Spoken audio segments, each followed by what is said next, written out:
Monsieur Léon, vous êtes parfois intervenu sur cette radio dans le passé quand Benoît de Taffin avait son émission, n'est-ce pas? Exactement, j'ai été pendant plusieurs années l'adjoint de Benoît de Taffin au Libre Journal des contribuables, C'est ça. qui a existé pendant plus d'une dizaine d'années. Voilà, et c'était une très bonne émission. Oui, moi, qui durait 3 heures à l'époque.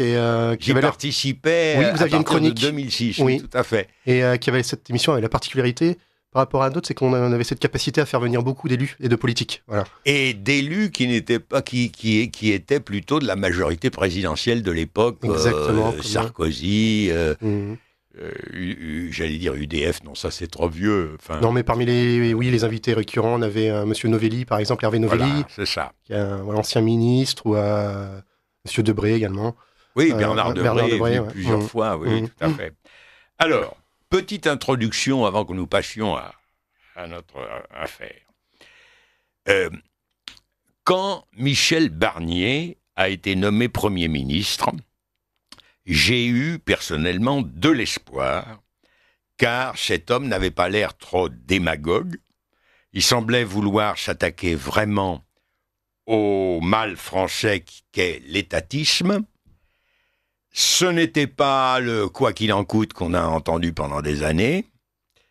Ce n'était pas macronien. Et donc, j'espérais que nous allions avoir une baisse significative des dépenses publiques, sinon pas une baisse drastique peut-être, mais au moins importante.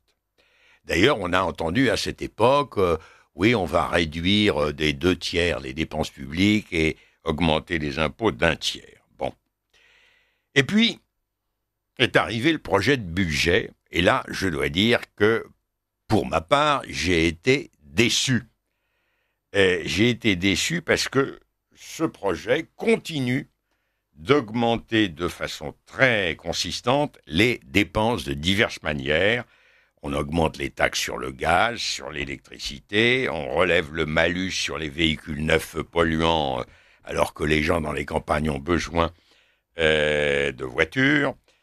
On augmente la fiscalité des entreprises et bien sûr celle des gens riches, etc., etc.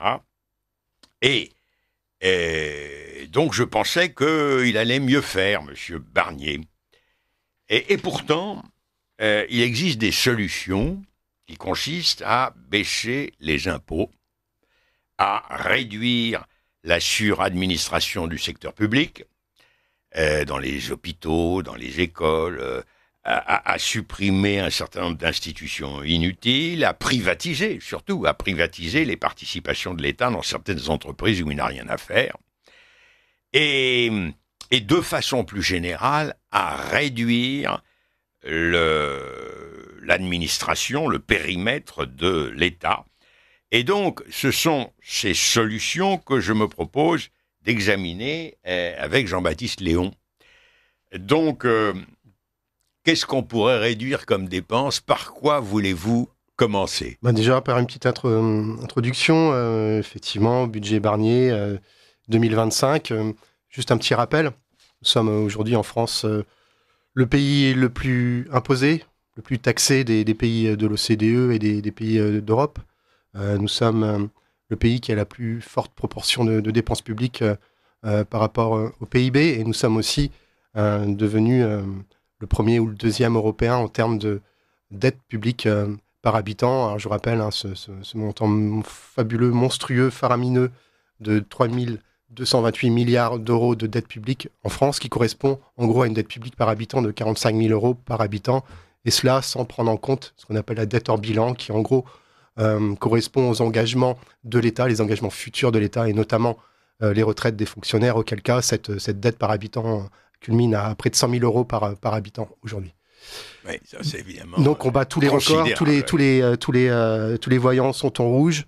Donc budget 2025, ça fait 50 ans en France qu'il n'y a pas eu de budget à l'équilibre. Le dernier date de 1974. Ça fait 50 ans que notre État accumule les déficits, et donc ça se paye à un moment. Ça se paye en termes de souveraineté, ça se paye effectivement par cette explosion de la dette, et ça se paye par également une explosion des impôts et une France qui va de plus en plus mal d'un point de vue économique, parce que les particuliers, les entreprises en pâtissent de cette politique. Et pourtant, il existe des solutions dans d'autres pays.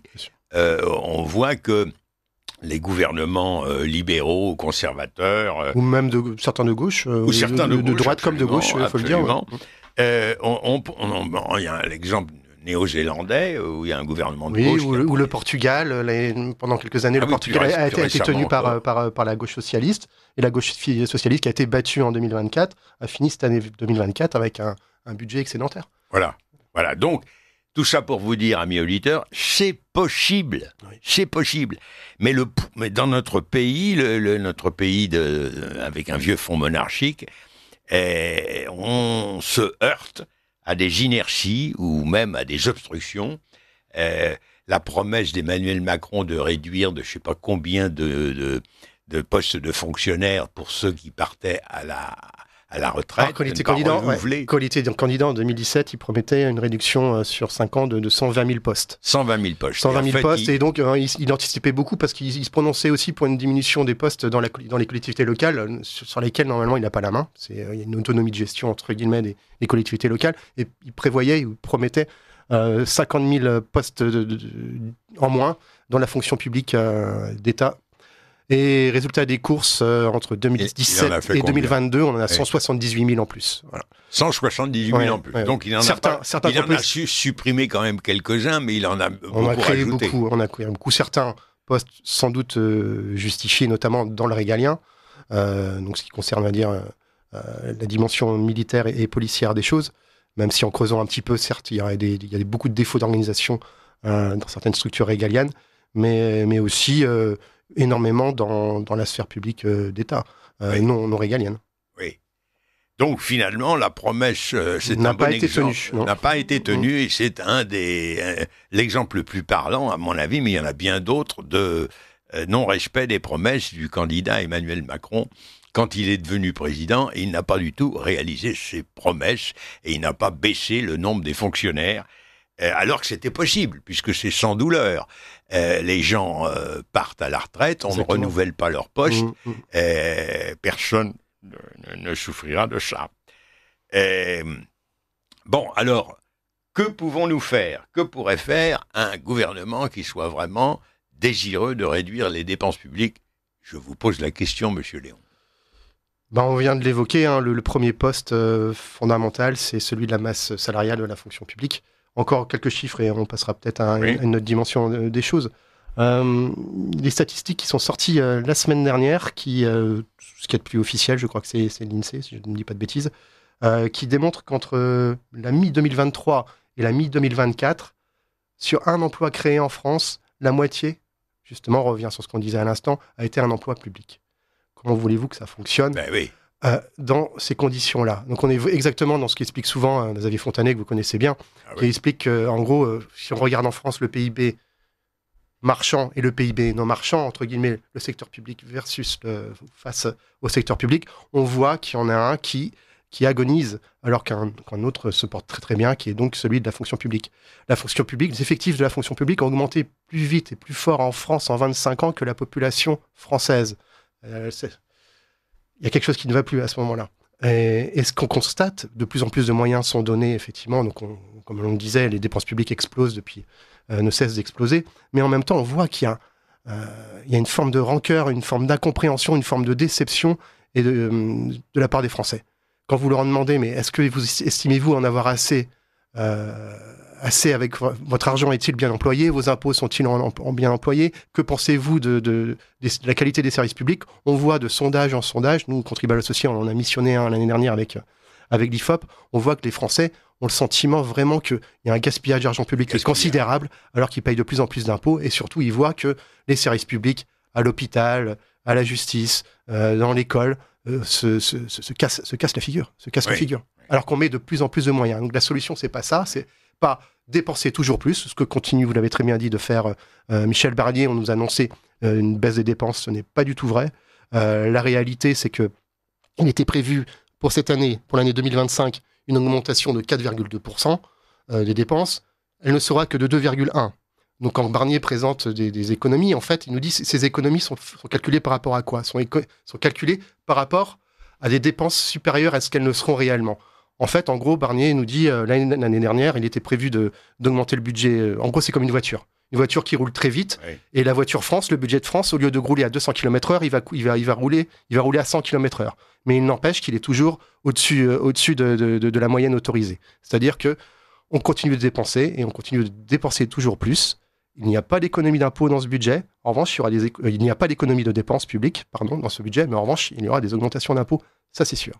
Et donc, encore une fois, finir et enfoncer le clou, nous sommes face à un schéma français qui dure depuis 50 ans, où l'État ne veut pas se réformer, ne veut pas revoir son périmètre et réfléchir à vraiment ce pourquoi il est fait.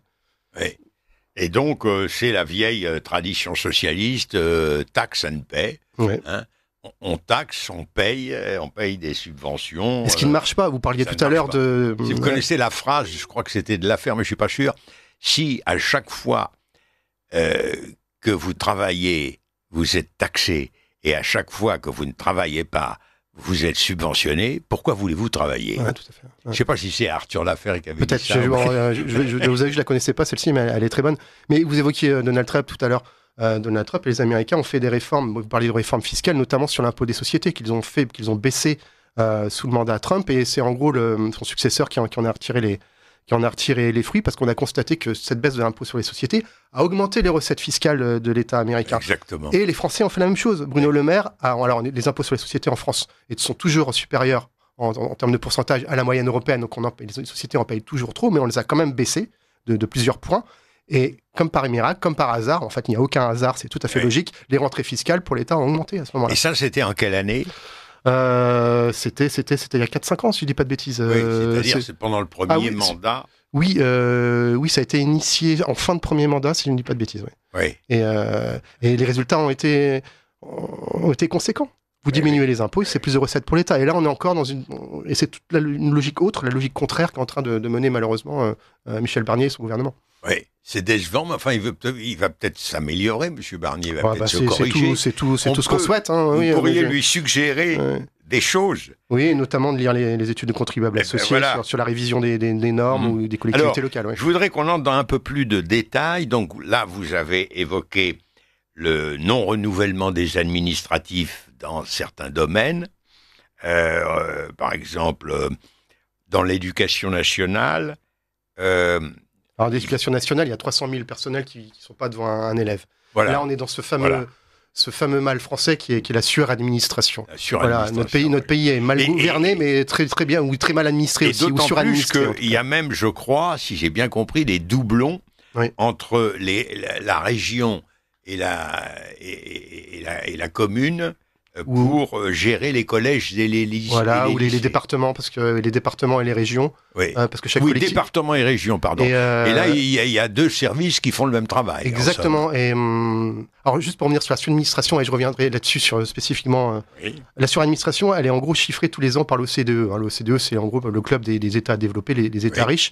Et on voit depuis plusieurs années, en gros sur une moyenne de plusieurs années, la suradministration de la France, le coût de ces normes, de cette fonction publique pléthorique, est de 82 milliards d'euros par an supérieur à la moyenne des pays de l'OCDE. C'est-à-dire qu'on a un gisement fabuleux.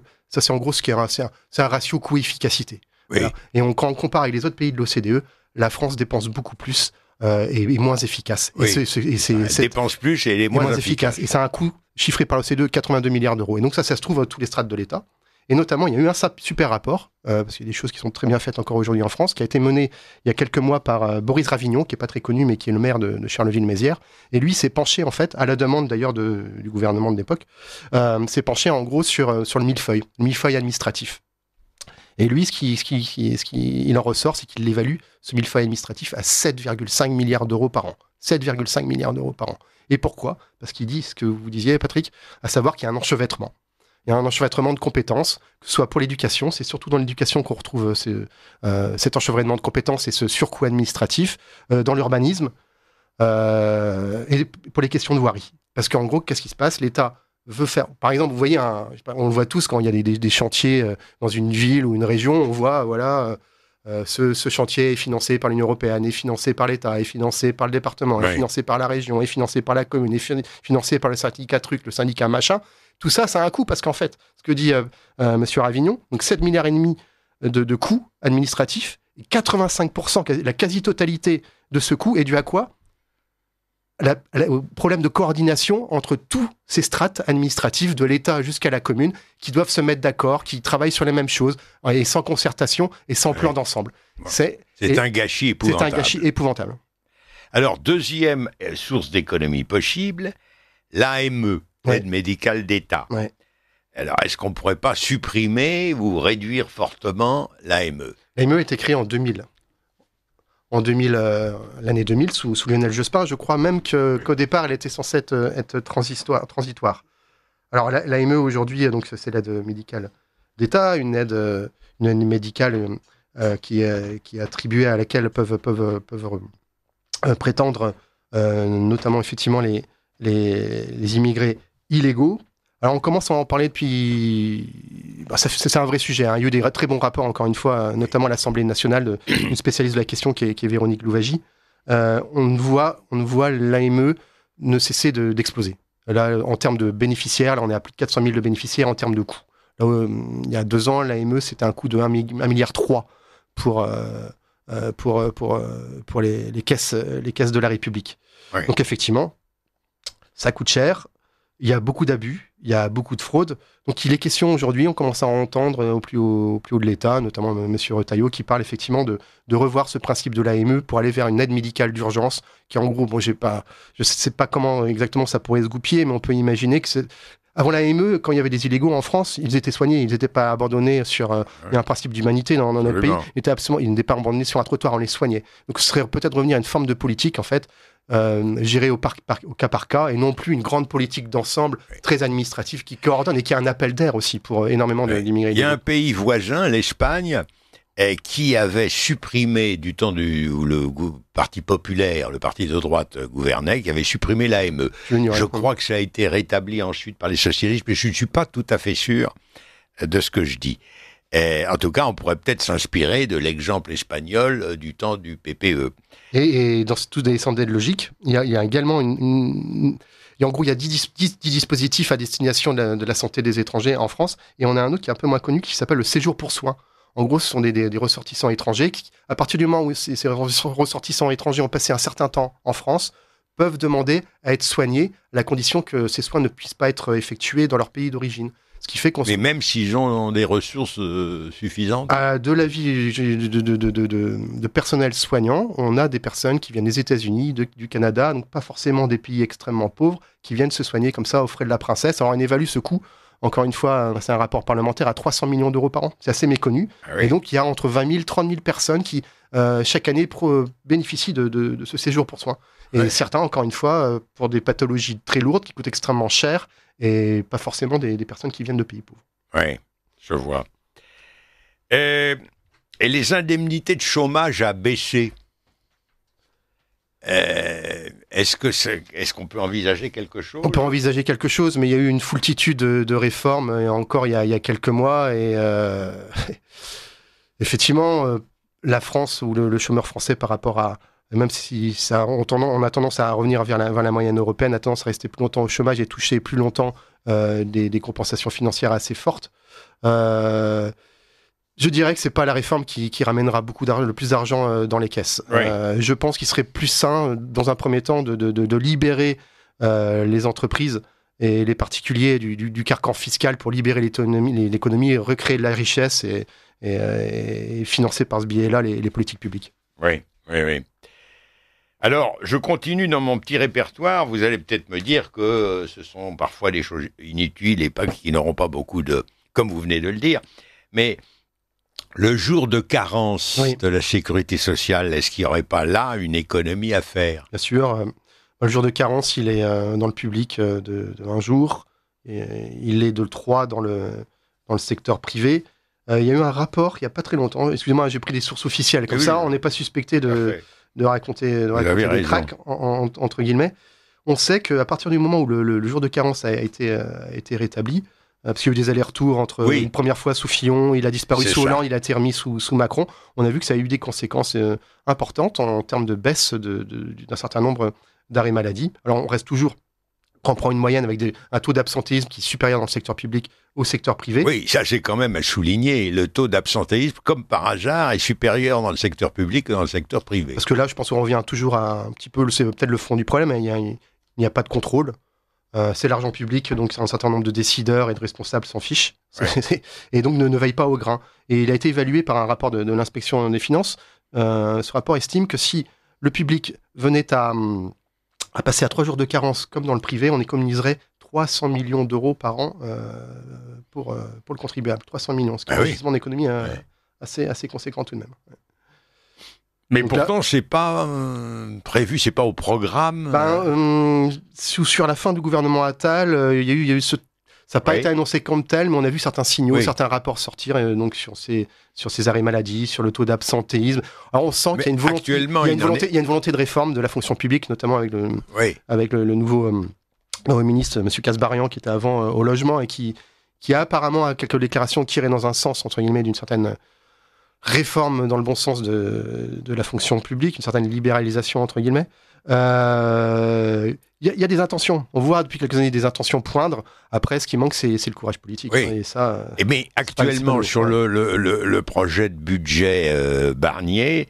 Non, j'ai pas vu passer ce type. Non, a priori, on touche pas à la fonction publique pour l'instant, dans le cadre du budget 2025. Ça viendra peut-être. Je pense qu'il est tellement difficile pour eux de faire passer ce budget qu'ils espèrent peut-être, s'ils sont encore là dans quelques mois, faire passer d'autres réformes plus tard. On verra. Qui vivra verra. Bon. La lutte contre la fraude sociale. La fraude sociale, c'est un grand serpent de mer aussi. Alors, la fraude sociale, pareil, on a des chiffres officiels depuis très très peu, parce qu'il y a une commission anti-fraude qui a été créée il y a quelques mois, sous l'égide, c'est à l'époque où Gabriel Attal était encore ministre des Comptes publics. Et en gros, on évalue, c'est le chiffre officiel, donc des fraudes détectées, pas l'ensemble des fraudes, mais celles qui sont détectées, sont évaluées par l'État à 13 milliards d'euros par an. 13 milliards d'euros par an. Voilà. Alors, ce qui est certain, c'est que ce chiffre est sous-évalué. Il y a eu de nombreuses commissions parlementaires, une dans les années, on va dire, Sarkozy, qui l'évaluait officiellement à 20 euros, officieusement à 40 milliards d'euros. Une autre commission parlementaire qui a eu lieu, qui était pilotée par Patrick Hetzel, qui est devenu, il y a peu, ministre de l'enseignement supérieur. Cette commission a évalué le coût de la fraude sociale détectée entre 15 et 45 milliards d'euros. Donc, on voit, il y a quand même... Entre 15 et 45 milliards d'euros, il y a de quoi gratter. Donc encore une fois, on commence à avoir des chiffres officiels, parce que pendant longtemps, l'État français ne voulait pas voir de presse qu'il en était. C'était un petit peu une espèce de tabou, cette fraude sociale, peut-être par peur de faire mal à quelques-uns ou de... Il y avait il y avait un petit peu cette musique, c'est s'attaquer à la fraude sociale, c'est s'attaquer aux pauvres. Alors que toutes les statistiques démontrent que justement, c'est pas forcément le cas. C'est pas forcément... Et puis, de toute façon, pauvre ou riche, peu importe. Un pauvre malhonnête, celui qui fraude, exactement. Donc il y a un gisement d'économie considérable, Patrick, effectivement. Mais j'ai une chose qui n'a peut-être rien à voir, mais quand je vais dans le métro, je vais parfois dans le métro à Londres, ou dans des pays étrangers, je vois pas les gens tricher ou frauder. À Paris, je vois très régulièrement des gens qui sautent par-dessus la barrière. Ouais, tout à fait. D'ailleurs, ce qui me fait leur dire, vous êtes des tricheurs et des voleurs. Et il y en a un jour qui m'a dit, mais vous n'êtes pas l'État. J'ai dit si, puisque je suis contribuable, donc je paye, donc vous me volez. Bon, enfin, ce sont des petits exemples, pas fondamentaux. Jean-Paul Gourevitch, que vos auditeurs connaissent bien, avait fait une mini-étude sur cette question de la fraude dans les transports il y a quelques années. Je pourrais vous la procurer si vous voulez. Il y a beaucoup de fraude quand même dans notre pays. Il y en a plus dans notre pays que dans d'autres. J'ai constaté ça dans mes voyages. Alors... Seulement, voilà, la lutte contre la fraude sociale, comment peut-on l'organiser ? Parce que déjà, il faut mettre des moyens. On sait que dans les CAF, à la CPM, les services ne sont pas... Il existe des contrôleurs, mais ils ne sont pas suffisamment nombreux. Ils ne sont pas suffisamment nombreux. C'est une question de volonté encore. Et après, il y a un autre souci qui est très français. Il y a des années de ça, il y a une quinzaine d'années de ça, des députés avaient voulu mettre en place un recoupement des fichiers. Voilà. Et en gros, le truc était... ça aurait été une bonne chose. Ouais, il existe sur le papier, mais beaucoup d'administrations, par idéologie, ne jouent pas le jeu, justement, ne veulent pas remplir les cases pour permettre d'identifier les fraudeurs. Le sabotage de la gauche... L'administration d'en bas ou l'administration d'en haut, souvent... L'État profond. Voilà, les politiques passent, mais l'administration reste, et c'est souvent l'administration qui a le dernier mot. Oui. Alors, vous avez, dans vos études, là, vous évoquez le principe de proportionnalité des normes, stricte mesure nécessaire de l'objectif. Vous voyez ce que je... Oui, bah c'est en gros pour une suppression d'une norme, pour suppression de, on va dire, on crée une norme quand on en supprime deux. En fait, il y a plusieurs schémas. Il y a des schémas notamment aux Pays-Bas, en Grande-Bretagne, en Allemagne, où pour l'engagement d'une nouvelle norme, on en supprimait une, voire on en supprimait deux. Nous, on estime que c'est le chemin qu'il faudrait suivre en France. En gros, en France, on a plus de 400 000 normes. 400 000 normes. Voilà. Champion du monde, là aussi. Et pareil, ces normes ont un coût considérable. La plupart des études qui ont été menées de différents universitaires et autres démontrent, à l'échelle basse, c'est en gros la surtransposition normative en France équivaut en gros à 2 à 3% du PIB français. En 2 gros, à 3% voilà, du PIB on est à français, 80, un coût de 70 à 80 milliards d'euros pour nos entreprises, pour les particuliers et même pour la sphère publique, qui elle-même est embêtée par ces normes qui bloquent toute initiative. Oui. Donc ça serait une source d'économie. Exactement. Quand même, ouais. Et là, il y a des choses qui peuvent être menées. Il y a des choses toutes bêtes et très concrètes dont a parlé Bruno Le Maire un petit peu avant son départ, qui est la suppression des fameux CERFA. Vous savez, il y en a 100 ou 200. Les formulaires CERFA. Voilà, qu'on a bien connus du temps une vraie corvée. Du temps du Covid notamment. Et voilà, il y a toutes sortes. Il y a une députée qui nous racontait par exemple que quand vous organisez une course amateur de cyclisme, vous êtes obligé de remplir 4 CERFA différents.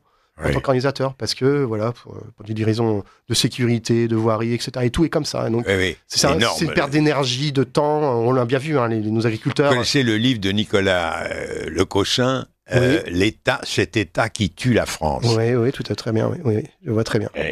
Et pour terminer là-dessus, je vous en prie. Les normes, on a vu, ceux qui quelque part n'en peuvent plus, encore plus que les autres, c'est les agriculteurs. La grande mobilisation des agriculteurs qui a lieu en début d'année était beaucoup une réponse qui va recommencer. Oui, on a les premiers signaux à nouveau là qui reviennent. Ouais. Elle a été contre justement à la fois les normes européennes et les normes françaises, parce qu'en France, quand on a une norme européenne, en général, on la surtranspose, c'est-à-dire qu'on la durcit encore plus que ce qu'a fait l'Union européenne. Oui, ce qui est aberrant. Ce qui embête tout le monde et ce qui fait que face à la concurrence internationale et européenne, on est dans les choux. Oui. Alors, autre source d'économie. Vous allez me dire peut-être que c'est une petite chose, mais l'aide judiciaire automatique supprimée aux immigrés illégaux. Parce que quand un immigré illégal rentre, s'il a un procès, il a droit à une aide judiciaire et un avocat d'office qui va le défendre et qui est payé par l'État. Alors jusqu'à présent, l'aide juridictionnelle, elle est chiffrée à 600 millions d'euros par an, mais pour le français lambda. En fait, ce qui est tout nouveau, effectivement, cette aide juridictionnelle, maintenant, elle a été admise pour les immigrants illégaux par le Conseil constitutionnel. Et c'est tout neuf, ça date de la fin mai 2024. Ah oui. Donc, c'est un tout nouveau dispositif. Sous la présidence du sinistre Laurent Fabius, qui est resté fidèle à ses préjugés. Il fait partie, effectivement, il est président du Conseil constitutionnel. Il y a 9 sages dans ce Conseil constitutionnel. Et donc, oui, ils ont avalisé cette nouvelle dimension juridique des choses qu'on ne peut pas évaluer. On ne peut pas savoir combien ça va coûter parce que c'est tout alors, neuf. Si on prenait cette mesure, est-ce qu'on ne se heurterait pas au Conseil constitutionnel, précisément, puisque c'est lui qui l'a institué? Sans doute, comme sur beaucoup de choses. On voit qu'il y a eu des volontés de réforme récemment et que le Conseil constitutionnel a mis à bas. Donc effectivement, sabote la. Ce que disent beaucoup d'élus, effectivement, ils sont face au pouvoir les élus sont face au pouvoir de la haute administration et face au pouvoir seul des un juges. référendum peut permettre de passer par-dessus le Conseil constitutionnel. C'est ce qu'estiment certains, effectivement. Oui. Alors, comme le temps passe, j'accélère. Subventions aux associations. Je pense par exemple au planning familial qui promeut l'avortement à tout va. Alors, chez Contribuable Associé, on regarde tous les ans en fait un petit peu les données qu'on a. Il y a des données qui paraissent uniquement pour les subventions de l'État. En gros, là, ces dernières années, on va dire que les subventions de l'État, c'est 10 à 15 milliards d'euros par an aux associations, par ministère. Alors, ce qui est très intéressant, c'est que ces sommes ne sont pas vraiment contrôlées, parce que quand le rapport parlementaire sort sur les subventions de l'État aux associations, ce sont des chiffres de 2022. Oui. Ou par exemple, pour la loi de finances 2025, c'est les chiffres de 2023. C'est toujours, on a toujours 2 ans de retard. Je vois, donc, un parlementaire, un député qui est là, notamment pour contrôler les politiques publiques, un acte contrôle quoi? Il va contrôler quoi? Ça a déjà été versé. Ouais. Voilà, juste pour dire que cette dimension de contrôle, de contre-pouvoir du Parlement est aujourd'hui très faible, très basse face à l'exécutif, et que donc, effectivement, on assiste à ce gros pôle budgétaire qui est celui des subventions aux associations. Alors, donc l'État, ça va dire entre 10 et 15 milliards d'euros, et si on prend l'ensemble des autres prestataires, entre guillemets, notamment les collectivités locales, on est à 20 à 25 milliards d'euros par an de subventions aux associations. Oui. Un gisement quand même considérable. Oui. Certaines, effectivement, peuvent peut-être se justifier, d'autres sans doute beaucoup moins, comme vous le dites, quand on a affaire à des associations politisées. Oui, il y a beaucoup d'associations politisées qui reçoivent de l'argent de l'État pour ensuite le saboter. Et c'est quand même extraordinaire de penser. Tout à fait. Il y a pour empêcher sa politique. Exactement, il y a un double jeu. Il y a anti-immigration. un double jeu un peu sadomasochiste, quoi. Et c'est tout le chemin contraire qu'a pris une association comme Contribuable Associé, qui existe depuis plus de 30 ans, et qui justement, elle, vous ne reçoit recevez pas aucune subvention publique et ne vit que de l'argent comme Radio Courtoisie. Comme Radio Courtoisie que les donateurs veulent bien verser au combat et à l'association qu'ils défendent. Alors, il y a aussi une source d'économie, à mon avis, importante, et qui serait la vente des actions de l'État, des participations de l'État dans des grandes entreprises où il n'a rien à faire. Je pense à Renault, à Stellantis, où il a une petite participation, je crois, à Engie, dans le domaine de l'électricité ou le gaz, à Thales, à Orange. Il y a un grand nombre d'entreprises où l'État a des participations. Ben, s'il les vendait, c'est-à-dire s'il privatisait ces actions pour que ces sociétés soient entièrement privées et qu'il n'ait plus le rôle nocif de l'État d'intervenir, ça rapporterait de l'argent. Ah, ça pourrait, oui. Il y a la Française des Jeux, par exemple, aussi. La Française des Jeux, voilà un autre exemple. Voilà, mais Monsieur Darmanin a fait une proposition dans ce sens. Certains députés, effectivement, parlaient de réduire. Alors, en gros, la part de la capitalisation de l'État, ses parts dans les entreprises, est de 180 milliards à peu près. Donc, certains députés ont proposé de vendre 10%. Donc, ça ferait une entrée fiscale, dans les recettes de l'État, effectivement, de hauteur de 18 milliards d'euros. Ah oui, c'est quand même pas mal. Ce qui est pas rien, non. Ce qui est pas rien. Après, effectivement, certains parlent d'État stratège, mais quand un État se retrouve dans les entreprises avec moins de 2%, bon, est-ce qu'il est vraiment stratège? On peut en douter, quoi. Oui. Effectivement, pour certaines entreprises de défense, pourquoi pas? Mais après, oui, effectivement, Orange, aujourd'hui, ou la Française des Jeux, encore une fois, voire Renault, bon, on voit plus vraiment ce qu'il y a de stratégique. Justement, sans doute, ça pourrait être un boom nouveau, une renaissance, comme ça a été le cas dans les années 86-88. C'est ça, oui, au moment des privatisations, voilà, on a vu qu'il y a eu un boom derrière, hein, que ces entreprises privatisées se sont considérablement bien développées. Tout à fait. Alors, dernier point, alors là, je vais faire bondir mes amis comédiens, suppression du statut d'intermittent du spectacle. Alors là, j'ai plus trop les chiffres en tête, effectivement, mais oui, c'est un... On parle beaucoup de réforme de la Sécu, on parle beaucoup de réforme d'assurance chômage, ça a été très rigolo, vous en parliez tout à l'heure, pendant ces projets de réforme de l'assurance chômage, jamais on a voulu toucher au statut des intermittents du spectacle. À un moment, on a voulu toucher du temps de Raffarin, et puis ça a été une bronca. Il y a eu des manifs, etc. Voilà. Je crois que ce statut coûte 1,5 milliard. Je crois que c'est à peu près ça, un peu plus d'1 milliard d'euros par an au système. Et puis, ça ne touche pas que les comédiens, ça touche le coiffeur qui vient oui, c'est complètement détourné, en fait. On sait que beaucoup de sociétés de production richissimes, dans la télé notamment, alignent et accumulent les contrats d'intermittence pour éviter de trop débourser eu égard à la législation entre guillemets normale de contrats privés. Exactement. Donc ça arrange beaucoup de monde, ça arrange tout un système, mais comme c'est un système très médiatique et très influent, effectivement, ça serait un vrai courage parce que c'est quelque part de l'argent qui... Il y a une non-principe d'égalité là, dans ce traitement des intermittents du spectacle avec ce qu'il en est pour d'autres travailleurs. Et ce serait un choix effectivement très courageux que de revenir là-dessus, mais il faudrait effectivement vouloir se dresser contre les hordes médiatiques et culturelles. Alors, dernière chose, vous proposez, je crois, vous avez proposé la suppression de l'ARCOM. Nous, certains, officiellement, quand il y a associé, non, on ne s'est pas prononcé là-dessus. C'est moi qui ai mal compris. Ouais. Qu'est-ce que ça apporterait vraiment la logique est peut-être autre que financière, parce que l'ARCOM, je crois, son budget c'est 46 milliards d'euros. En revanche, il y a quelque chose qui coûte à peu près le même prix, qui est le Conseil économique et social. Ah oui. Là, pour le coup, là, on demande depuis très très longtemps sa suppression. L'Arcom, l'enjeu sont au-delà du coût pour le contribuable, sont peut-être plus un enjeu des libertés, au sens profond du terme, liberté avec un S. On voit en gros ces beaux messieurs et ces belles dames nommés qui par le président de la République, qui par le Sénat, qui par l'Assemblée nationale, être un petit peu l'arbitre des élégances télévisuelles et radiophoniques, et qui veille à dégager et qui veille à la censure. Ouais. Puisque les seuls qui sont persécutés par l'Arcom pour le moment, c'est les chaînes du groupe Bolloré, à savoir C8 et CNews. Les seuls qui ont un langage un peu indépendant par rapport à la doxa générale qu'on trouve sur la plupart des autres chaînes. Certaines, voire une de ces chaînes qui a une audience considérable. Oui. C'est parmi les chaînes de la TNT, aujourd'hui, C8 fait des cartons d'antenne d'audience phénoménaux. Donc en gros, on punit. Les Français sont devant la télévision, mais pourquoi ça son succès, on peut ne pas aimer telle ou telle chaîne, mais les Français la regardent et comme ça, fait du prince, boum, allez, on supprime. C'est scandaleux. Oui, c'est scandaleux.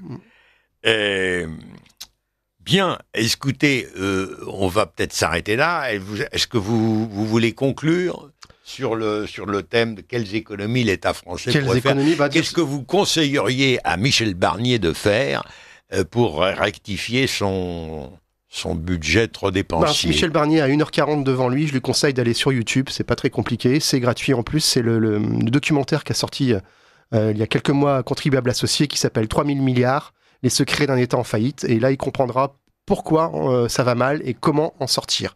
En gros, c'est un documentaire qu'on a fait effectivement pour expliquer sur 40-50 ans pourquoi la France va à volo, pourquoi l'économie française va à volo, pourquoi les finances publiques vont à volo, et on s'est adressé à un grand nombre de spécialistes, d'élus politiques. Il y a notamment le témoignage dans ce documentaire d'Édouard Balladur, ou de personnes, des économistes comme Jean-Marc Daniel, Olivier Babot, etc. Et puis des gens du secteur privé, il y a un médecin, un urologue, il y a un ingénieur maritime, etc. etc.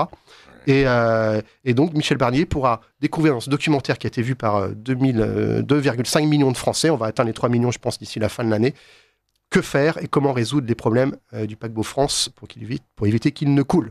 Voilà. Merci Monsieur Jean-Baptiste Léon.